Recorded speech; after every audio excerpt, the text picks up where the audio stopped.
کیا آپ جانتے ہیں کہ جو گوشت آپ روزانہ کھاتے ہیں وہ آپ کی صحت کے لیے زہر بھی بن سکتا ہے؟ کیا آپ کو معلوم ہے کہ ان جانوروں کو کیسے صحت مند دکھانے کے لیے خطرناک انجیکشنز دیے جاتے ہیں؟ اور کیا آپ نے کبھی سوچا ہے کہ یہ گوشت آپ کو کینسر، دل کی بیماریوں اور فالج کا شکار بھی بنا سکتا ہے؟ ان تمام اہم سوالات کے جواب جاننے کے لیے ویڈیو کو آخر تک ضرور دیکھیے گا۔ ماہرین کے مطابق گوشت کو اپنی غذا کا لازمی حصہ بنانے سے قبل ان کے خطرناک نقصانات کے بارے میں جاننا بہت ضروری ہے۔ آج کل غذاؤں میں بڑے پیمانے پر کی جانے والی ملاوٹ سے جانور بھی محفوظ نہیں ہیں۔ گوشت کی فراہمی کا ذریعہ مختلف جانور جیسے گائے، بکریوں اور مرغیوں وغیرہ کو صحت مند دکھانے اور ان کی جلدی نشو و نما کے لیے انہیں مختلف انجیکشنز اور دوائیں دی جاتی ہیں۔ یہ دوائیں ان جانوروں کے گوشت میں شامل ہو کر لامحالہ ہماری غذا کا بھی حصہ بنتی ہیں، جو مختلف اقسام کے کینسر، امراض قلب اور فالج وغیرہ کا سبب بن سکتی ہیں۔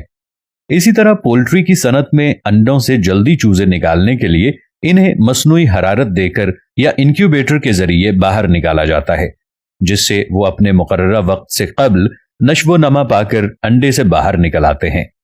ماہرین کے مطابق اس طریقے سے وجود میں آنے والے چوزے اور مرغیاں خود بھی بیمار ہوتی ہیں اور ان کا گوشت بھی انسانی صحت کے لیے سخت نقصان دہ ہوتا ہے۔ پاکستان میں مرغیوں کو پانی سے بھرے انجیکشن لگانے کے واقعات بھی سامنے آئے ہیں، جس سے مرغیاں بظاہر موٹی اور صحت مند لگتی ہیں۔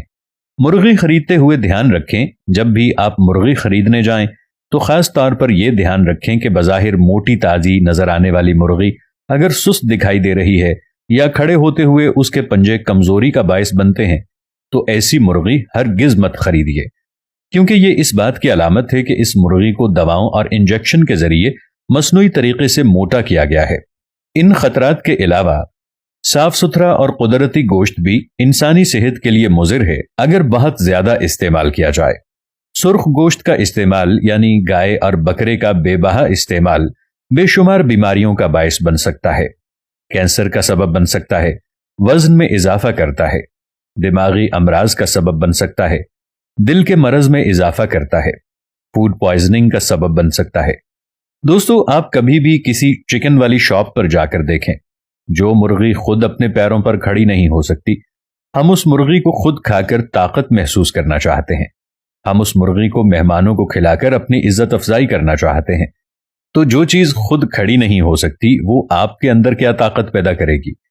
لیکن لال گوشت کا زیادہ استعمال انسانی جسم کے لیے اور صحت کے لیے نقصان دہ ہو سکتا ہے۔ اپنے آپ کو صحت مند رکھنے کے لیے واک کا ضروری ماحول بنائیے۔ واک ضرور کیجیے، اپنے گھر سے لے کر کہیں بھی 30-40 منٹ تک کی واک ضرور کیا کیجیے۔ اور دوستو، اپنی خوراک کے اندر ان چیزوں کا استعمال کریں جو آپ کی صحت کے لیے اچھی ہوں۔ اللہ تبارک و تعالیٰ سے دعا ہے کہ ہمیں صحت مند خوراک نصیب فرمائے۔ آمین یا رب العالمین۔